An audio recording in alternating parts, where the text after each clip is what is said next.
Assalamualaikum warahmatullahi wabarakatuh. Waalaikumsalam warahmatullahi wabarakatuh.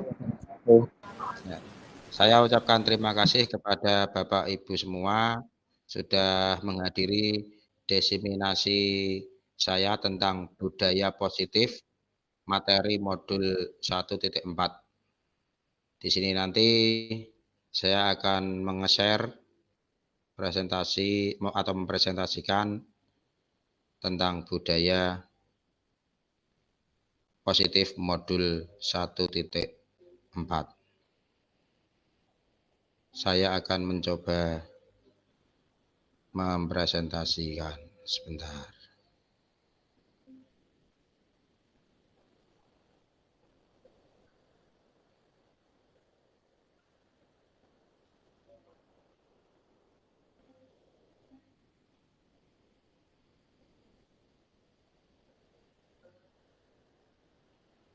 Sudah terlihat? Sudah, Pak. Sudah terlihat, nggih? Sudah, Pak. Oke.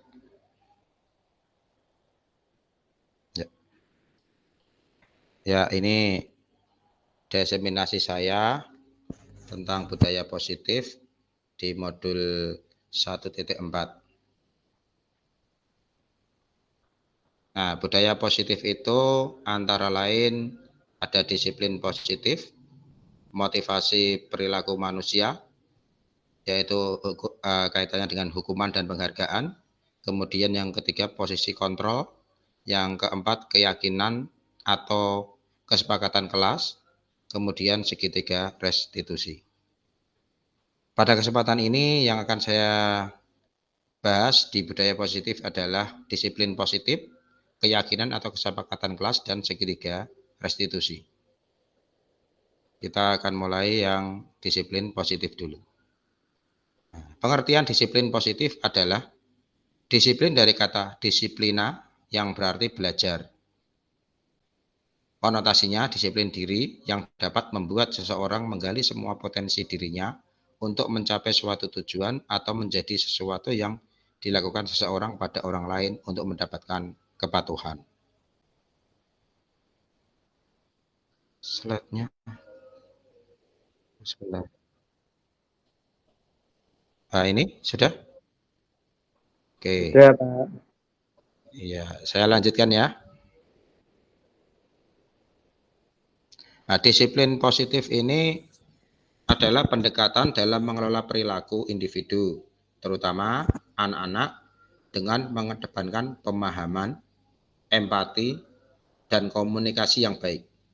Pendekatan ini berfokus pada memberikan pengarahan, panduan, dan konsekuensi yang sehat untuk mengajarkan individu tentang tanggung jawab dan akibat dari tindakan mereka. Contoh-contoh disiplin positif yang ada di sekolah saya itu adalah, ini saya beri foto-fotonya, dimulai dari yang ini adalah datang tepat waktu ke sekolah, terus disambut oleh guru dengan jabat tangan. Kemudian sebelum masuk ke kelas, anak-anak berbaris di depan kelas. Kemudian ini membuang dan memilah sampah, mana yang sampah bisa didaur ulang dan yang bisa dijadikan pupuk kompos. Dan yang berikutnya adalah disiplin dalam mengikuti upacara bendera setiap hari Senin maupun hari-hari besar lainnya. Itu adalah tentang disiplin positif yang bisa saya sampaikan. Kemudian untuk selanjutnya adalah tentang keyakinan atau kesepakatan kelas. Keyakinan kelas adalah nilai-nilai kebajikan atau prinsip-prinsip universal yang disepakati bersama secara universal, lepas dari latar belakang suku, negara, bahasa, maupun agama. Jadi ini bisa dilaksanakan oleh semua manusia, karena di sini tidak memandang ras, suku, negara, bahasa, maupun agama. Selanjutnya, nilai-nilai kebajikan universal yang ada pada keyakinan kelas ini adalah prinsip-prinsip moral dan etika yang diterima secara luas dalam hampir setiap budaya dan masyarakat di seluruh dunia. Nilai-nilai ini mencerminkan prinsip-prinsip dasar tentang apa yang benar dan yang salah, serta bagaimana kita seharusnya berperilaku terhadap orang lain dan lingkungan kita. Jadi ini mengajarkan kepada anak-anak untuk peduli kepada orang yang ada di sekitar dan juga lingkungannya. Selanjutnya,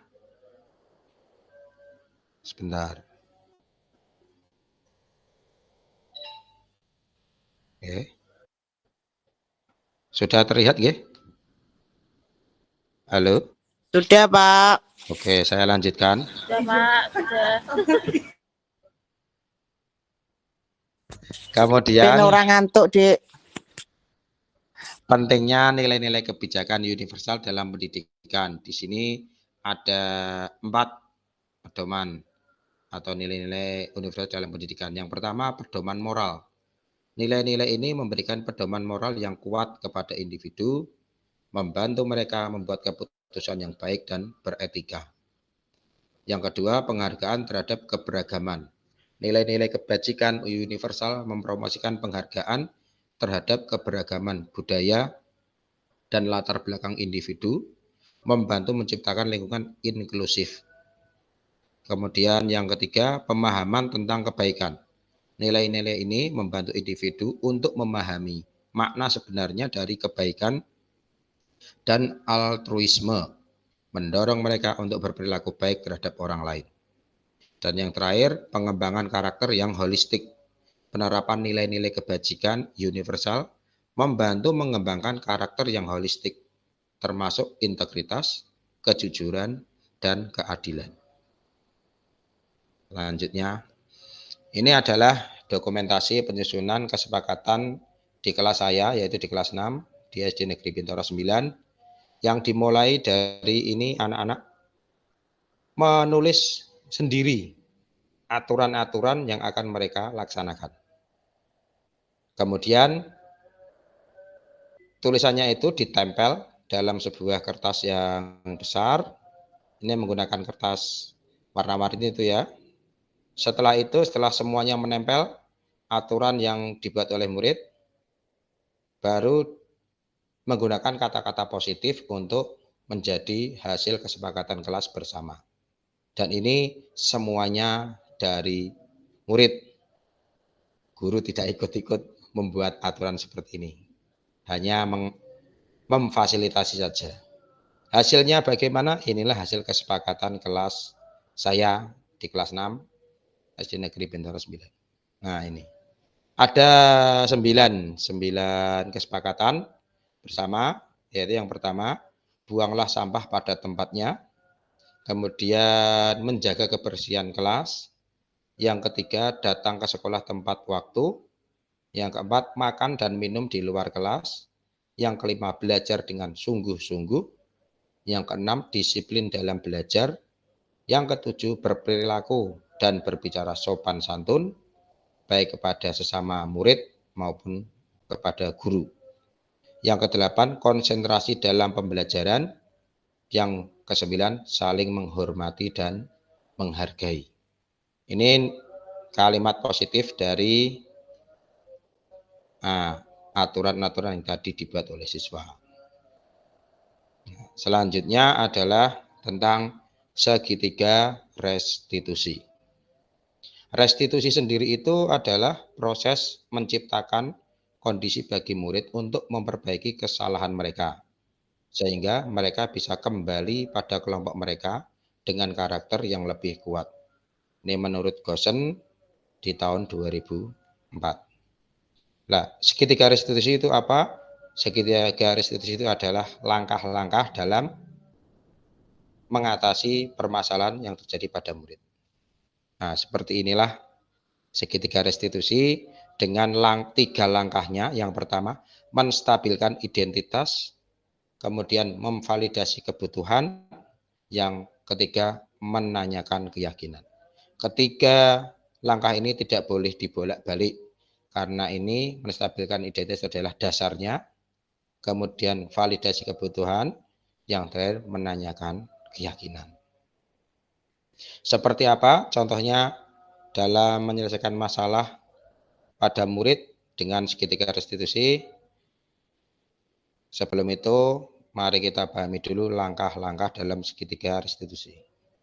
Yang pertama, menstabilkan identitas. Tujuannya untuk merubah orang yang gagal karena telah berbuat kesalahan menjadi orang yang sukses. Jadi maksudnya memberi kesempatan kepada anak yang melakukan kesalahan untuk memperbaiki kesalahannya, sehingga dia atau anak tersebut bisa diterima lagi di perkumpulan teman-temannya dan dia bisa menjadi lebih kuat. Di sini guru harus mampu meyakinkan mereka dengan mengatakan kalimat seperti ini. Tidak ada manusia yang sempurna. Saya juga pernah melakukan kesalahan seperti itu. Maksudnya adalah untuk menguatkan anak. Langkah selanjutnya adalah validasi tindakan yang salah. Dalam tahapan ini, guru harus memahami kebutuhan dasar yang mendasari tindakan anak berbuat kesalahan. Maksudnya, menurut teori kontrol, semua tindakan manusia baik atau buruk pasti memiliki maksud atau tujuan tertentu. Jadi ini adalah alasannya. Kenapa si anak melakukan kesalahan. Sedangkan yang menstabilkan identitas tadi adalah mencari akar permasalahannya. Setelah langkah 1 dan 2, langkah selanjutnya adalah menanyakan keyakinan. Menurut teori kontrol, menyatakan bahwa kita pada dasarnya termotivasi secara internal. Jadi dari diri kita sendiri. Sehingga kita bisa melakukan kedisiplinan itu. Nah, ketika langkah 1 dan langkah 2 sukses dilakukan, maka anak akan siap untuk dihubungkan dengan nilai-nilai yang dia percaya dan berpindah menjadi orang yang dia inginkan. Di sini saya ada video tentang contoh anak yang bermasalah, kemudian juga contoh tahapan segitiga restitusi. Ini adalah contoh segitiga restitusi dengan murid bermasalah terlambat datang ke sekolah. Akhirnya mengikuti upacara di luar gerbang. Selamat menonton.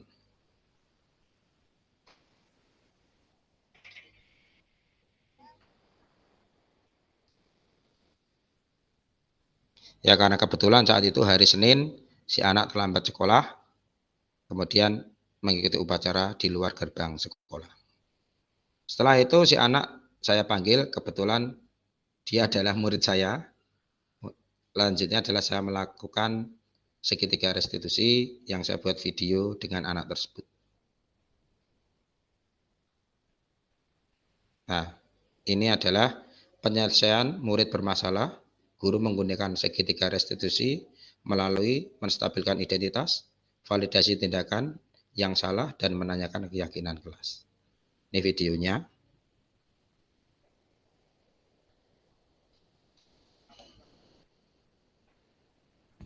Di sini ini adalah saya menstabilkan identitas dulu.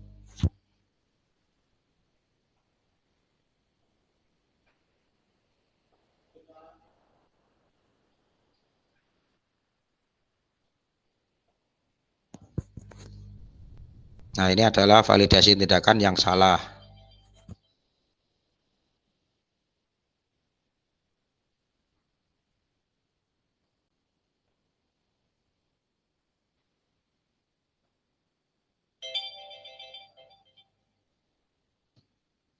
Nah, ini saya menanyakan keyakinan atau kesepakatan kelas yang telah dibuat. Nah, di sini anak juga mencarikan ide sendiri untuk menyelesaikan solusi untuk masalahnya.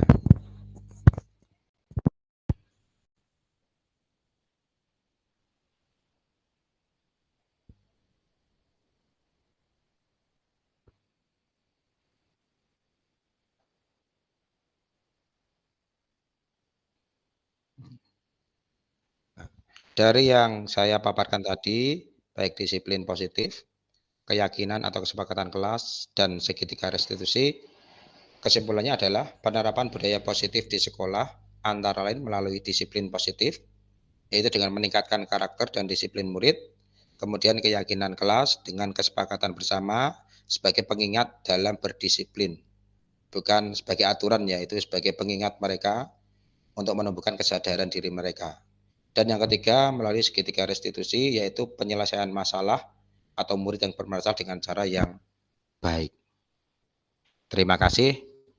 Demikian paparan desiminasi saya tentang budaya positif di SD Negeri Bintaro 9.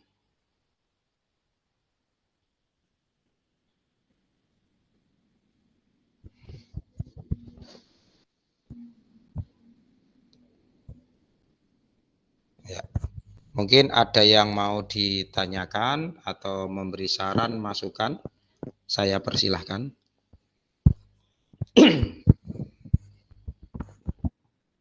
Monggo, silahkan. Sebentar. Ya, silakan.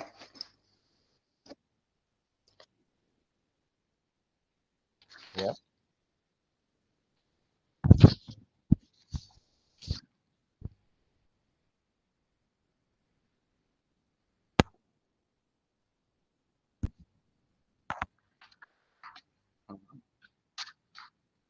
Ya.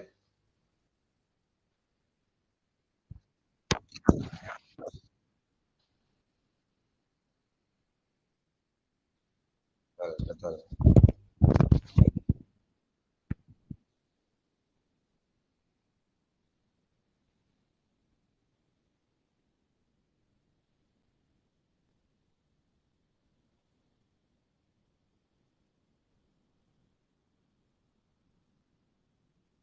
Oke, terima kasih. Jadi tantangan tentang pelaksanaan segitiga restitusi, nggih. Oke. Tantangannya di sini memang kalau menurut saya itu dari gurunya sendiri. Itu harus merubah mindsetnya yang dulu anak salah langsung kita hukum spontan. Mungkin dengan kita memarahinya atau secara itu adalah bahasanya emosi dulu gurunya, terus kemudian juga kadang kalau sampai melakukan kekerasan. Nah, sekarang kita guru harus lebih sabar tantangannya dalam menghadapi murid yang bermasalah dan harus juga memberikan contoh kepada murid bahwa murid yang bermasalah tidak harus disanksi dengan emosi maupun kekerasan, tapi bisa dengan diajak berdialog untuk mencari solusi untuk masalah sendiri dan juga mengkaitkan dengan kesepakatan kelas yang dibuat. Dan itu bisa kok, anak bisa memahami kok. Mungkin seperti itu tantangannya, kita harus lebih sabar, harus lebih mau berdiskusi atau ngobrol dengan anak untuk anak itu, untuk kebaikan anak sendiri. Mungkin seperti itu.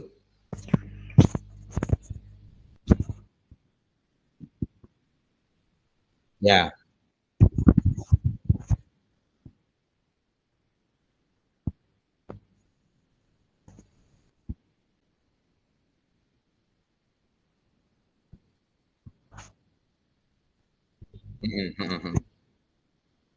Ya. Nah, itu karena ini berkaitan dengan guru penggerak ya. Ya, kita yang harus jadi pionir perubahan, ya kan? Jadi dari diri kita dulu sendiri, kita jadikan diri kita contoh untuk perubahan di sekolah kita. Kemudian nanti kalau harapannya sih agar guru-guru yang lain mencontoh kita dan mau belajar bersama untuk merubah sekolah itu menjadi lebih baik. Terutama implementasi segitiga restitusi itu kalau guru semua melaksanakan itu mungkin sekolah enak. Tidak akan ada lagi anak yang bandel lah atau nakal. Mereka kalau kita ajak ngomong, insya Allah dia tak mau kok, mau terbuka. Ya dari diri kita dulu sebagai contoh, kemudian mari kita ajak guru yang lain untuk mau mengikuti apa yang kita lakukan dalam mengatasi murid-murid yang bermasalah. Mungkin seperti itu.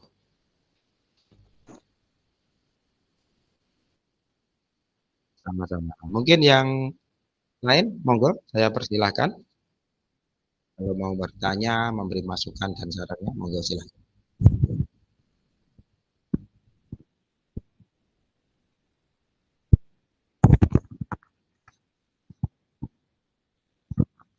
Hmm.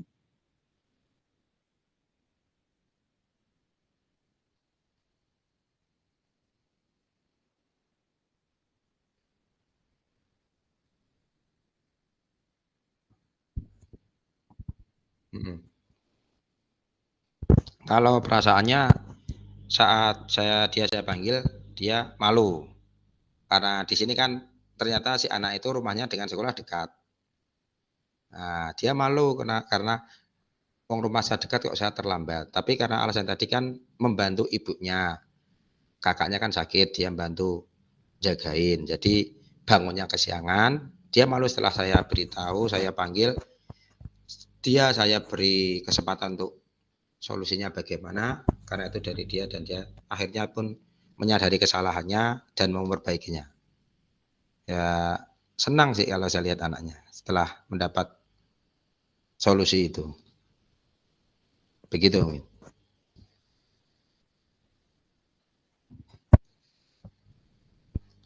Monggo yang lain silakan. Yang mau bertanya atau memberi masukan, saya persilahkan.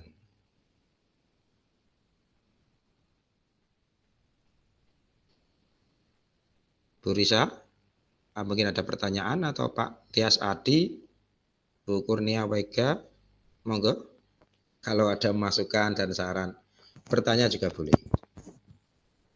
Monggo silahkan.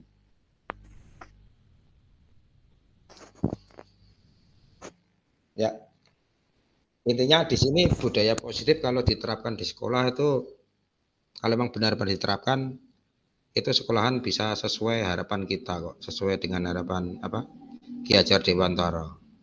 Tapi ya ini kan ilmu baru buat kita, jadi kita masih dalam proses. Betul Semoga, Pak, setuju. semoga bisa membuat perubahan. Iya, untuk kita semua.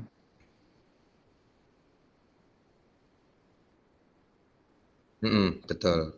Harus itu, harus konsisten. Kalau hanya saat ini saja ya nanti kembali lagi. Betul, betul, betul.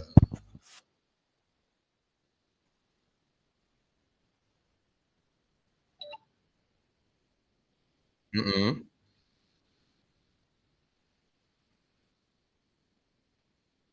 Ya, betul. Kalau hanya apa namanya seremonial aja ya tidak bisa merubah itu. Ya, emang Kadang kembali. kan biasanya tantangan-tantangan kan dari dalam sekolah sendiri ya Pak ya. Ya, Terus ya, kan guru-guru sendiri kadang itu tidak mendukung kegiatan kita, kadang itu malah mengabaikan lah kegiatan-kegiatan untuk perubahan dari kita sendiri kan gitu Pak. iya, iya. Kayak karena kemungkinan seperti ini. Kemungkinan mereka belum paham atau belum tahu lah tentang materi-materi seperti ini yang saya sendiri jujur terus terang baru tahu juga apa namanya dari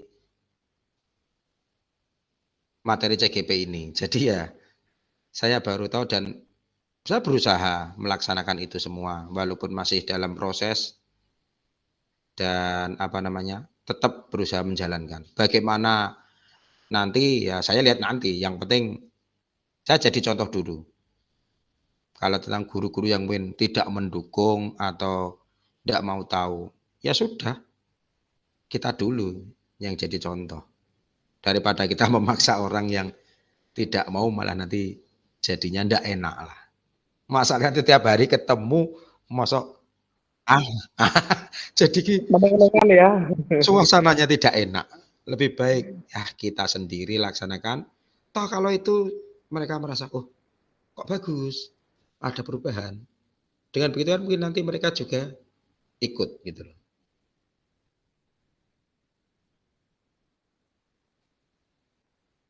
Ya.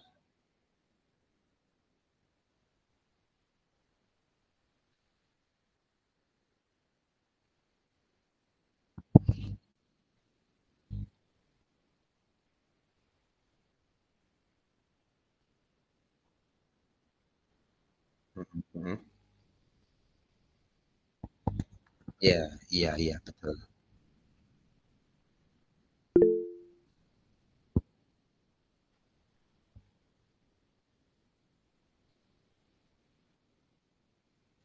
Iya, betul.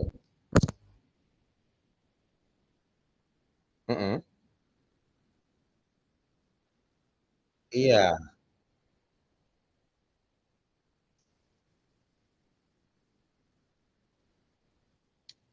betul.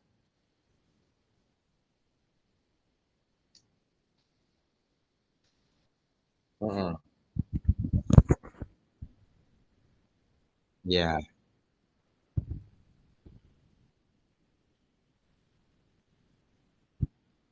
Mhm mhm mhm.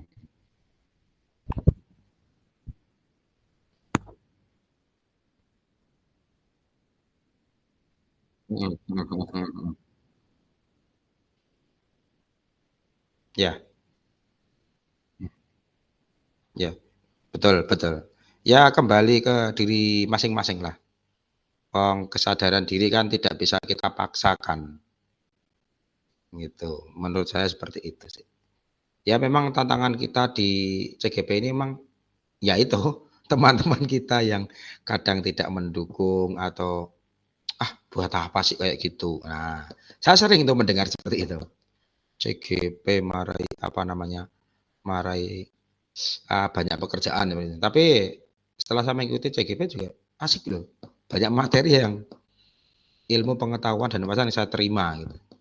Dengan salah satu tadi segitiga restitusi, terus membuat keyakinan kelas itu, saya berhasil membuat keyakinan kelas itu, seperti itu.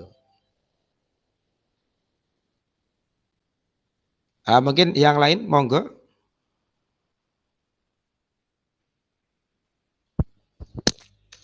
mungkin ada yang mau ditanyakan?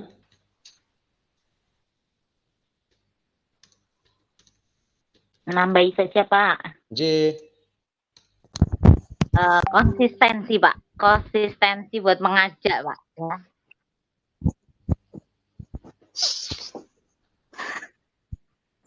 Apa yang mumpet? Ya. Konsisten dalam mengajak gitu loh Pak. Jangan Oke. capek-capek. Oh ya, Ya. iya. Kalau saya tidak Heeh. tidak tidak capek, Bu. Saya tetap mengajak, Hmm. walaupun yang diajak mau atau tidak itu nomor berapa. Yang penting saya menunjukkan yang pertama dari diri saya ambil contoh kelas saya, Bu, yang saya jadikan uji coba.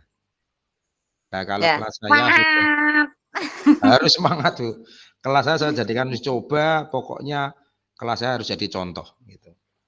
Ya sih. Nah, ya alhamdulillah sih baru ada perubahan walau hanya sedikit. Kan sudah ada perubahan daripada stuck tidak ada sama sekali kan gitu. Mungkin Ya seperti Pak ada itu. yang komen Pak. Yang Beribu. mendukung saja, fokus yang mendukung saja, yang tidak hempaskan gitu Pak katanya Pak. Buang Gitu. kok. Setuju. Kok ngeri hempaskan. Setuju. Aduh. Dari Bu Intana ini. Oh, Bu Penghuni jauh. Intana. Nang jauh. Bu Intana ya jauh ini di mana? Purbalingga ya? Jauh banget. Disapa dong Bu Intananya. Halo Bu Intana, selamat bergabung.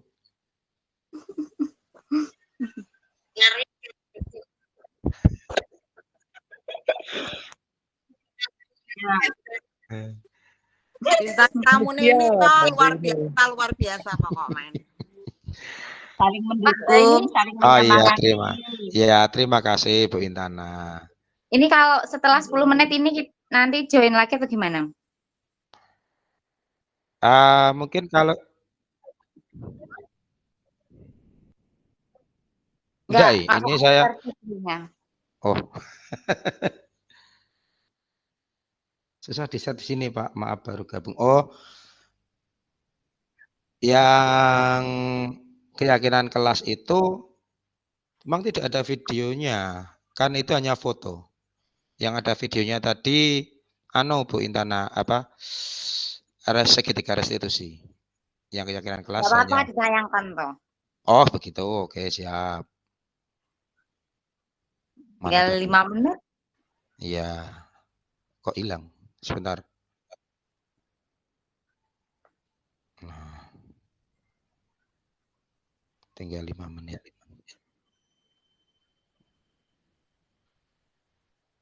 Nah, ini. Mana tadi? Oh, kok enggak bisa jalan? bisa jalan. Kelihatan enggak ya? Terima kasih. Kelihatannya seperti Ya. itu. Enggak bisa di Masih 4 menit, mungkin yang lain suruh berbagi, Pak. Oh, monggo. Ah, ini. Sudah bisa ini. Sudah? Ya. Oke. Yang oh, video tadi segitiga restitusi. Yang langsung video nggih. Yang ini. Ini nggih. Oh, di sini keluar ya? Oh, kurang kenceng ya?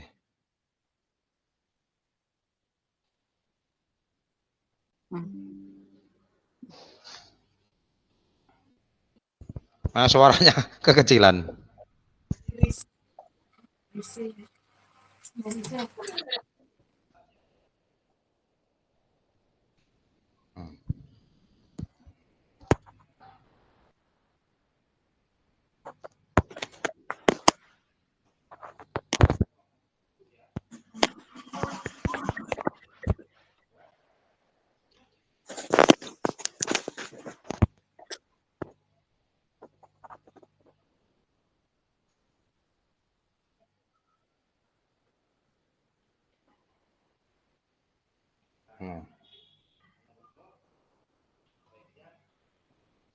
Terima kasih atas waktunya Bapak Ibu semua sudah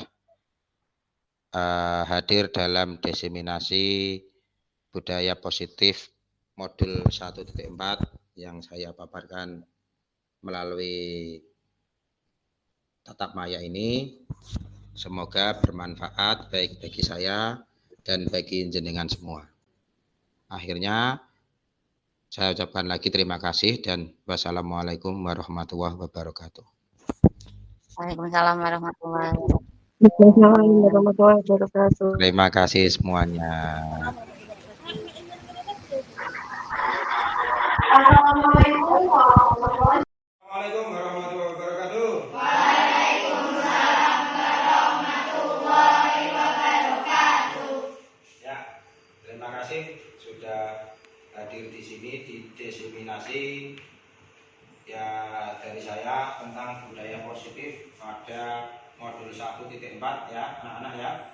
Di sini nanti saya akan menyampaikan 3 bab, yaitu disiplin positif, kemudian keyakinan atau kesepakatan kelas, yang ketiga restitusi. Sebenarnya ada 5, tapi yang saya fokuskan 3 ya, yaitu disiplin positif, kemudian kesepakatan atau keyakinan kelas, dan yang ketiga adalah segitiga restitusi. Nah ini 3 hal inilah yang akan saya sampaikan dalam diseminasi budaya positif. Yang pertama adalah tentang pengertian disiplin positif. Apa itu disiplin? Disiplin itu berasal dari kata disiplina, yang berarti belajar. Konotasinya adalah disiplin diri, yang membuat seorang menggali semua potensi dirinya untuk mencapai satu tujuan. Atau bisa diartikan menjadi sesuatu yang dilakukan seseorang pada orang lain untuk mendapatkan kepatuhan. Itu yang namanya disiplin, arti dari disiplin. Kemudian pengertiannya dari disiplin positif adalah pendekatan dalam mengelola perilaku individu, terutama anak-anak kalian ya, dengan mengedepankan pemahaman, etika, komunikasi yang baik. Pendekatan ini berfokus pada memberikan pengarahan, panduan, dan konsekuensi yang sehat untuk mengajarkan individu tentang tanggung jawab dan akibat dari tindakan mereka. Jadi ini untuk memandu kalian, ya, untuk memandu kalian untuk mengedepankan pemahaman, ya, tentang apa itu disiplin, dan juga mengajarkan kalian untuk bertanggung jawab. Nah, itu atas apa yang kalian langgar atau apa ini tindakan kalian. Nah, mari kita lihat. Nah, ini beberapa kegiatan yang merupakan contoh disiplin positif. Yang sebelah paling ujung kanan sana itu adalah ketika kalian datang ke sekolah. Datang ke sekolah harus tepat waktu atau terlambat? Tepat waktu. Dan itu disambut oleh Bapak Guru dengan kalian saling. Itu disiplin. Disiplin waktu.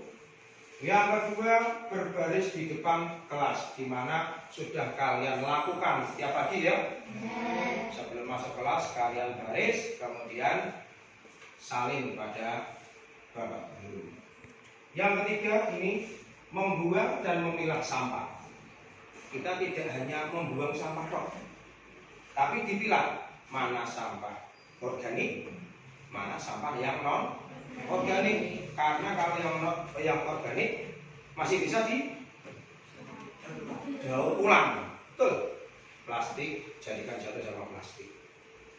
Terus yang sampah daun jadikan satu sama sayuran bekas atau buah yang mau busuk, itu jadi apa?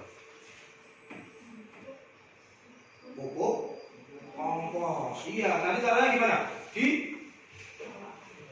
di dalam tanah. Nah, itu nanti jadi pupuk yang alami.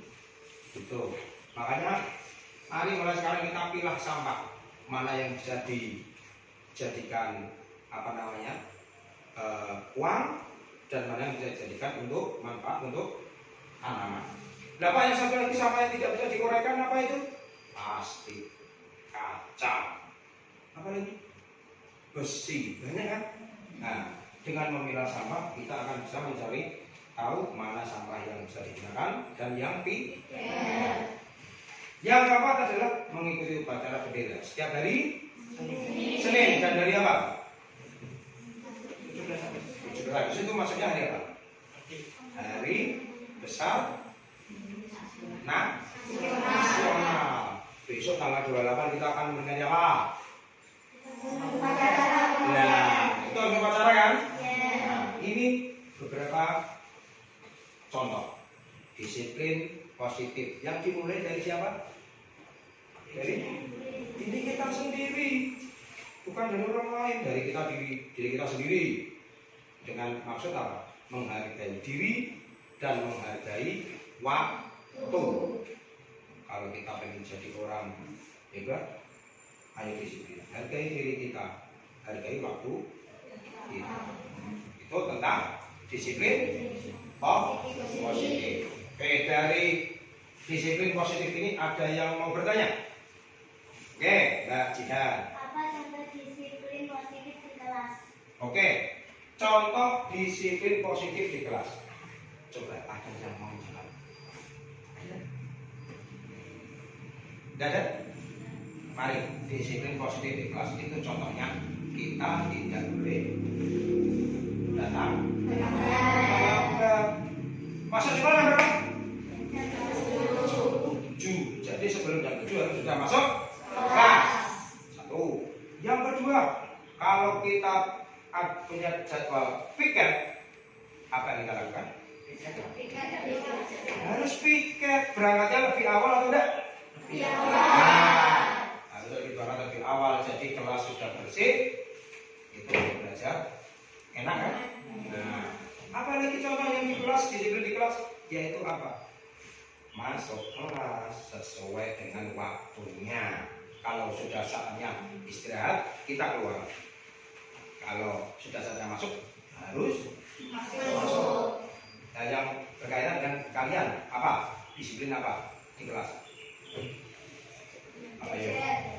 Belajar. Apa lagi? Kalau saya beri tugas, mengerjakan tugas dan ya kan? Nah, itu kalau tidak tepat waktu, bahaya. Ya tak? Nanti kan ada apa? Sesuai aturan mengajari tanggung jawab sesuai apa yang dilakukan. Makanya mulai sekarang kalau kamu ingin jadi anak yang Baik, anak yang pintar disiplin. Gitu ya Jian ya. Masih banyak lagi contohnya enggak? Banyak. Pulang tepat waktu. Kemarin Pak Guru sudah ngomong kalau pulang langsung ke rumah. Ganti baju. Setelah itu kalau mau main izin sama orang tua. Itu namanya disiplin. Ada kamu hilang sih. Terus nyari kemana orang tua. Makanya izin dulu sama orang tua. Untuk disiplin positif, jelas? Yes. Bisa dipahami? Bisa. Oke. Yang kedua tentang keyakinan atau kesepakatan kelas. Apa itu keyakinan kelas? Keyakinan kelas adalah nilai-nilai kebajikan atau prinsip-prinsip universal yang disepakati bersama secara universal, lepas dari latar belakang suku, negara, bahasa maupun agama. Jadi itu untuk semua. Ya, dari pokok-pokok nilai kebajikan, mari kita lihat di sini.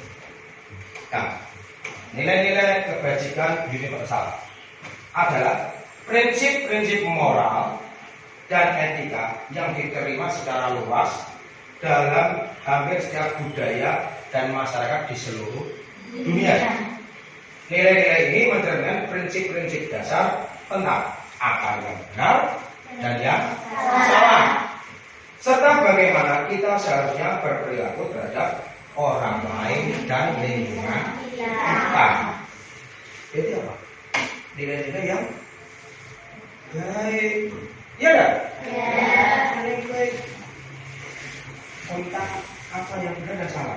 Kalian sudah tahu yang benar bagaimana, yang salah. Terus dengan orang lain bagaimana? Bisa ya? Dengan lingkungan juga. Nah, sing sering merusak tanduran teman. Jangan tulang. Oke? Nah, itu termasuk nilai-nilai kebajikan universal. Banyak sekali. Contohnya kalau kalian nak belajar. Satu, tadi bertanggung jawab. Bisa mengerjakan sendiri namanya apa? Mandiri. Apa lagi? Bekerja keras. Apa nih?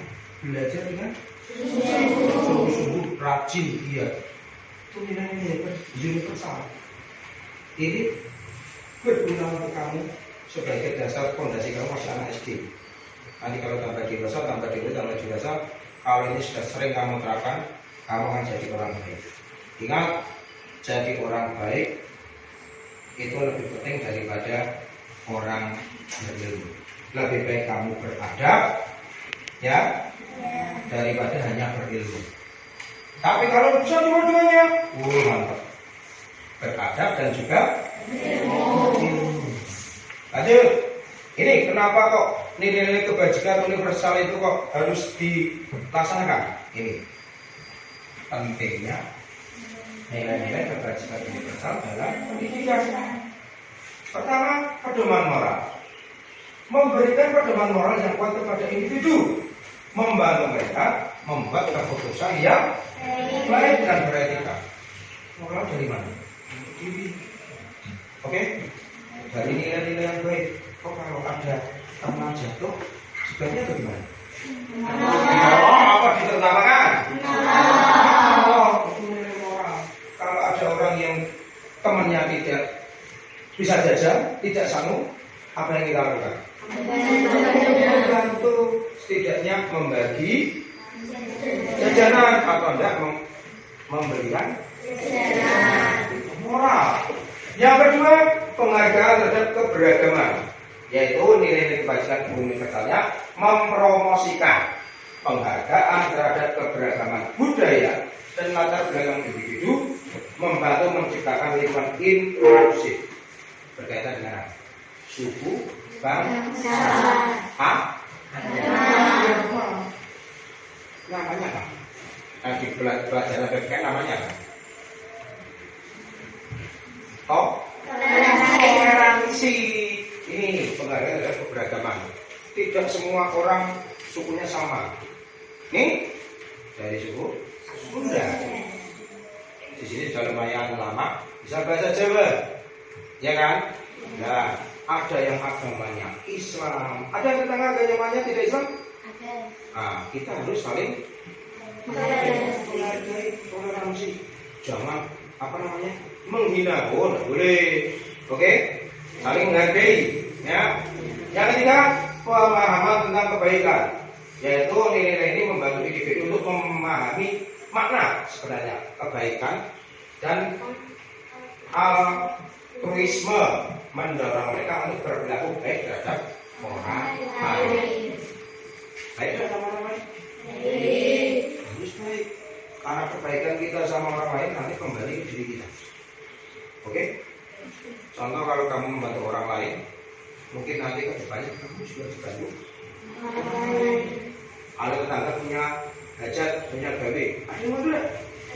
Ada. Nanti kalau tetangga lain punya gawe juga, tetangganya itu membantu. Itu namanya membangun tentang kebaikan, saling memberikan kebaikan. Jangan senengannya mengasani, tidak baik. Ya. Oke, yang keempat, mengembangkan karakter yang holistik. Penerapan nilai-nilai kebajikan universitas membantu mengembangkan karakter, termasuk integritas, kejujuran, keadilan. Nek kamu sama orang lain menghargai, menghormati, ya dong, jujur, apalagi bisa adil, jempol sekali. Itu kamu berarti sudah ikut membanggakan orang lain, anak tuamu, ya, ya dong, jujur utama. Oke, slide selanjutnya adalah ini dokumentasi penyusunan kesepakatan kelas yang kita sudah main ya. Nah, ada foto di sini. Itu pertama, ketika kalian menulis tentang aturan-aturan yang kalian inginkan, ya dong? Ya buat siapa? Diri kita sendiri. Ya, kalian semua ya? Ya. Saya juga. Ya. Nah, kalian menulis aturan kelasnya. Kemudian ditempel. Kertasnya warna apa kemarin? Ini. Warna-warni ya? Ya. Ada kuning, ada oranye. Ya. Pak. Tempel. Terus ini hasilnya. Banyaknya. Itulah aturan yang kalian buat. Dari aturan-aturan ini semua kita dapatkan hasil kesepakatan kelas. Ada berapa kemarin? 9. Nah, kok kesepakatan kelas buat apa? Itu bukan untuk mengatur kamu, tidak? Kan? Tapi untuk apa? Mendisiplinkan. Tapi apa? Ben kamu punya rasa kesadaran diri buat kamu sendiri, ya. Ben kamu punya rasa sadar diri. Oh, nek saya melakukan kesalahan ini, ingatlah kesepakatan kelas yang sudah buat. Aku mau aku sudah pernah membuat kesepakatan kelas. Aku harus datang tepat waktu. Aku jangan terlambat. Nah, itu namanya mengingatkan diri sendiri. Oke? Apalagi aku tidak mengerjakan PR. Berarti kan aku belajar tidak sungguh-sungguh. Padahal di kesepakatan kelas ada belajar sungguh-sungguh. Lah hasilnya kok tidak kelihatan, Pak? Ini hasilnya, saya buatkan. Nah, ini ya. 9 hasil kesepakatan kelas. Nah, yang pertama, membuanglah sampah pada tempatnya. Itu untuk apa?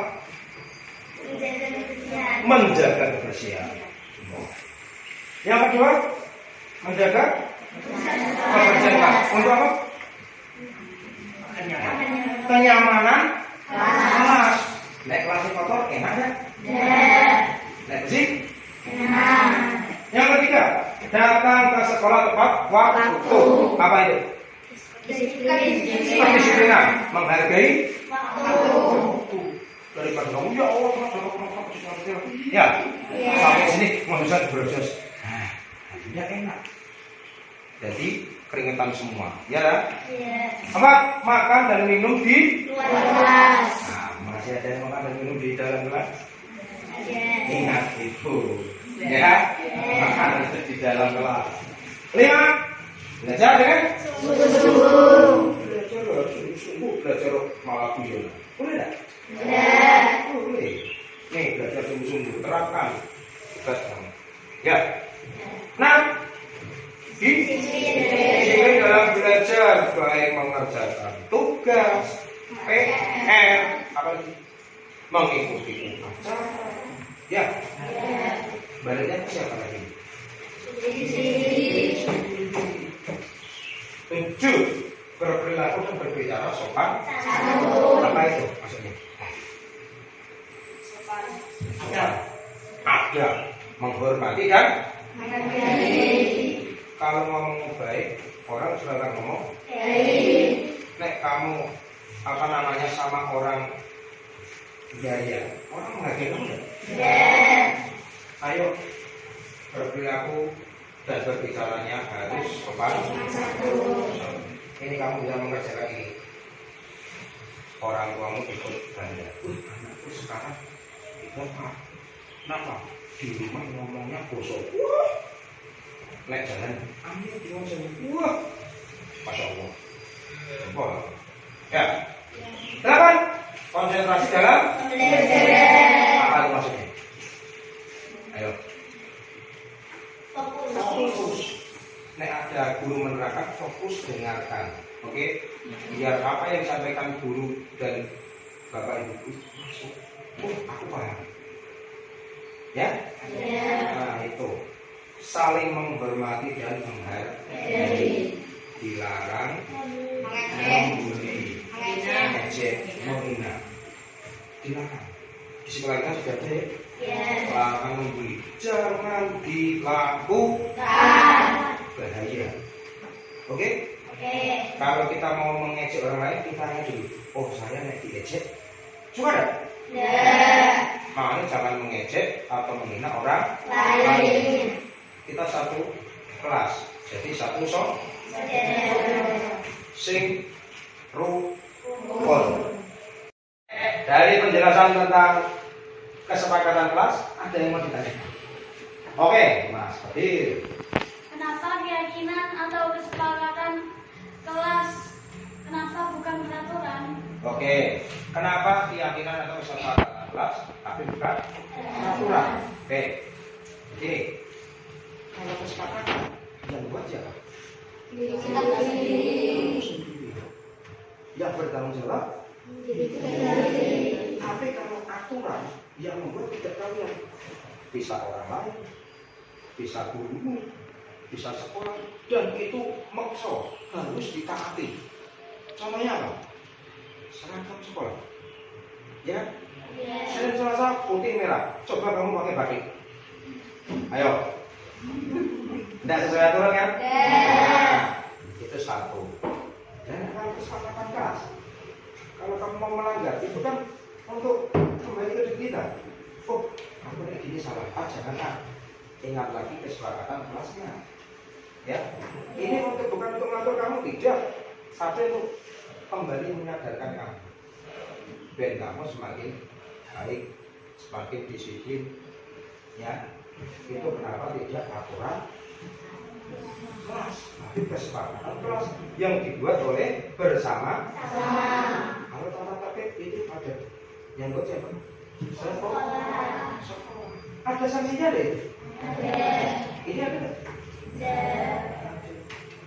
Tapi kembali ke itu jawabnya Pak Ketir ya. Oke. Jadi untuk kesepakatan kelas, paham ya? Sip. Tadi kita sudah membahas kesepakatan kelas, selanjutnya adalah segitiga restitusi. Apa itu restitusi? Nih, restitusi adalah proses menciptakan kondisi bagi murid untuk memperbaiki kesalahan mereka, ya, sehingga mereka bisa kembali pada kelompok mereka dengan karakter yang lebih kuat. Itu menurut dosen tahun 2004. Restitusi itu apa? Memperbaiki murid yang bermasalah. Jadi kalau ada murid yang bermasalah, guru tidak boleh memarahi, guru tidak boleh menghukum, apalagi sampai namanya apa? Fisik, dikambang lah, dijewer, tidak boleh. Ini maksud dari restitusi. Ya, oke. Ini bagi murid yang bermasalah, biar mereka tidak, ya, tidak terus, aku nggak mau berangkat, aku nggak salah dimarahin dulu Pak Guru. Jadi, nah seperti itu nanti dia akan jadi anak yang malas. Nggak mau sekolah, nggak malas. Nah, biar mereka bisa kembali ke kelasnya atau ke kelompoknya dengan cara memperbaiki kesalahannya. Itu maksudnya. Jadi tidak boleh sekarang anak membuat salah dimarahin. Kamu yang oh kamu tidak boleh dikasih tahu, jewer. Wah, tidak boleh. Nih dengan adanya restitusi atau segitiga restitusi. Nah, segitiga restitusi itu apa toh? Mari kita lihat. Nah, segitiga restitusi itu adalah untuk mengatasi anak-anak yang bermasalah. Itu adalah tahapan. Ada 3 tahapan: menstabilkan identitas, validasi kebutuhan, menanyakan keyakinan. Ada kaitannya dengan keyakinan kelas. Nah, menstabilkan identitas itu maksudnya adalah mencari akar masalahnya. Contohnya, kok kamu kenapa sering terlambat sekolah? Ada apa? Dia bertanya. Nanti si anak akan jawab, saya begini Pak. Setelah itu apa? Validasi kebutuhan. Nah, biar kamu tidak terlambat, bagaimana caranya? Kan seperti itu. Nanti kamu yang menjawab. Apapun jawabanmu, yang intinya bisa memberikan jalan keluar. Ya udah Pak, kalau saya harus tidak terlambat, saya besok bisa lagi berangkat lebih pagi. Nah, itu kan solusi. Terus menanyakan keyakinan. Masih ingat keyakinan kelas tadi? Nah, kalau kamu sering terlambat, bagaimana? Nah, itu namanya mencari jalan keluar dan menanyakan keyakinan kelas. Nilai-nilai apa yang telah kita sepakati? Ya, kamu ingin jadi orang seperti apa? Sering kan? Itu. Makanya ayo mulai sekarang disiplin bagus. Ingat keyakinan kelas yang dibuat. Nah ini yang ketiga adalah yang ada yang bermasalah. Ini loh penanganannya. Seperti apa? Mari kita lihat. Yang pertama, langkah pertama menstabilkan identitas. Tujuannya merubah orang yang gagal karena telah berbuat kesalahan menjadi orang yang sukses. Orang yang tidak langsung sukses terus, enggak. Ada yang gagal. Tapi caranya jangan dimarahi. Jangan jangan. Mari kita cari akar masalahnya. Dengan cara guru harus mampu meyakinkan mereka dengan mengatakan kalimat seperti ini. Tidak ada manusia yang sempurna. Saya juga pernah melakukan kesalahan seperti itu. Ya, guru manusia. Tidak mungkin benar terus. Tidak. Setiap orang itu pasti punya kesalahan. Nah, dengan mengatakan gini, itu menguatkan anak yang bermasalah. Dan itu dia akan bercerita. Kamu kenapa kok seperti ini? Ya Pak, saya begini. Setelah itu apa selanjutnya? Yang kedua ini, validasi tindakan yang salah. Guru harus memahami kebutuhan dasar yang mendasari tindakan anak berbuat kesalahan. Contohnya apa? Tadi terlambat sekolah. Setelah saya ditanya-tanya, alasannya contohnya tadi malam bantu ibu apa menjaga adik sakit ini. Kan baik itu, ya kan? Yeah. Cari tindakan yang salah. Nah, terus menurut teori kontrol, semua tindakan manusia baik atau buruk pasti memiliki maksud dan tujuan. Nah, itu tadi karena tadi malam saya ikut bantu ibu menjaga adik yang sedang sakit. Bukan aja maksudnya atau tujuannya. Oh, ternyata si anak membantu orang tua menjaga adiknya yang sedang sakit. Kalau sudah tahu, oh oke, berarti niatnya baik, gitu kan? Terus selanjutnya langkah selanjutnya adalah menanyakan keyakinan. Nah, masih menurut teori kontrol menyatakan bahwa kita pada dasarnya termotivasi secara internal. Nah, motivasi itu diri kita. Ya, dari diri kita sih, tidak dari orang lain. Aku tak di sini. Aku tak belajar sih. Sungguh-sungguh dari kamu loh, bukan dari Pak guru bukan. Kamu sih mau nggak jadi anak itu? Mau nggak jadi anak itu? Kan gitu. Nah, ini dari keyakinan kelas tadi. Ayo, maksudnya ada keyakinan kelasnya. Yaitu untuk mengembalikan, menyadarkan kepada diri sendiri. Tapi kalau langkah 1 dan langkah 2 sukses dilakukan, maka akan siap untuk dihubungkan dengan nilai-nilai yang ia percaya dan berbeda dengan orang yang Oke, yang ketiga tadi adalah tentang menanyakan keyakinan ya. Sudah ya, berarti tadi berkaitan dengan kesepakatan atau keyakinan kelas. Jadi kalau ada teman kita yang bermasalah, jangan langsung kita apa misalnya, no. Apa yang kita lakukan? No. Kalau kita akan seperti itu, secara nanti akan, aku gak usah sekolah. Nah, ayo, mari dibantu bareng-bareng. Oke, dan ini adalah kesepakatan. Ini saya punya contoh video, ya silakan dilihat. Ini tentang murid yang bermasalah itu terlambat sekolah, ya silakan dilihat.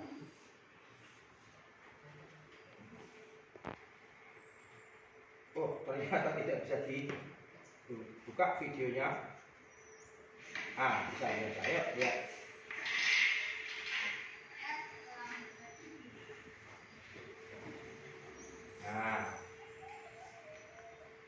Oke, lagi.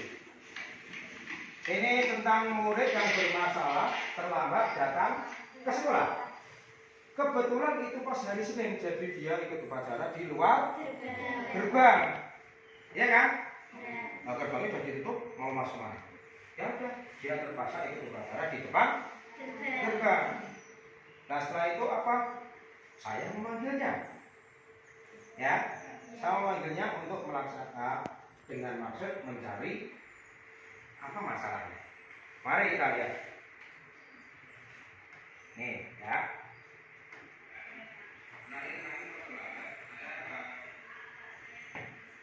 Silakan didengarkan.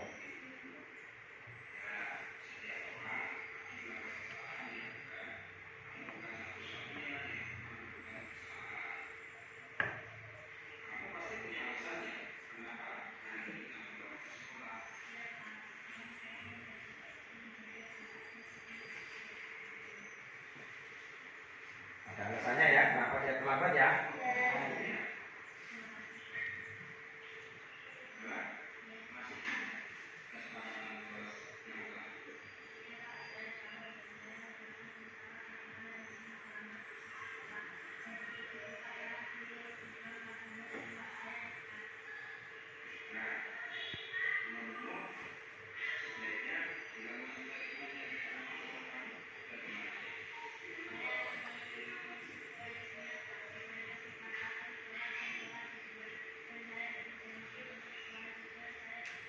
Nah, itu si anak punya ide sendiri untuk menyelesaikan masalahnya. Nah itu segitiga restitusi itu seperti itu, menyelesaikan murid yang bermasalah tanpa menghakimi, memarahi, ataupun sampai kekerasan ditabok, dijerat, tapi menggunakan segitiga restitusi. Pertama, menstabilkan identitas. Kenapa kok dia terlambat? Ada alasannya dia? Ikut membantu ibunya menjaga adik atau kakaknya tadi? Kakaknya yang sakit. Oke, itu alasan yang bagus. Kemudian validasi tindakan yang salah. Apa kesalahannya? Yaitu terlambat datang ke sekolah. Akhirnya dia harus ikut upacara di luar gerbang. Kemudian di situ saya menanyakan sebaiknya apa yang harus kamu lakukan. Seperti itu. Yang ketiga, menanyakan keyakinan kelas. Masih ingat kira-kira kelas yang kita sepakati? Itu akan membuat dia sadar akan kesalahannya, kemudian kedepannya bisa memperbaiki kesalahannya. Itu tentang segitiga restitusi. Dari materi segitiga restitusi ini ada yang mau ditanyakan? Oke, Mas Bagus. Apa itu restitusi atau segitiga restitusi? Oke, apa itu restitusi atau segitiga restitusi? Tadi sudah saya jelaskan di depan ini. Restitusi itu adalah proses menciptakan kondisi bagi murid untuk memperbaiki kesalahannya, ya. Terus sehingga dia bisa kembali ke kelompoknya, ke teman-temannya ya, dengan karakter yang lebih kuat. Karena apa? Dia sudah menyadari kesalahannya, memperbaiki, dan dia pasti akan aku harus tidak mengulangi kesalahan itu lagi. Seperti itu.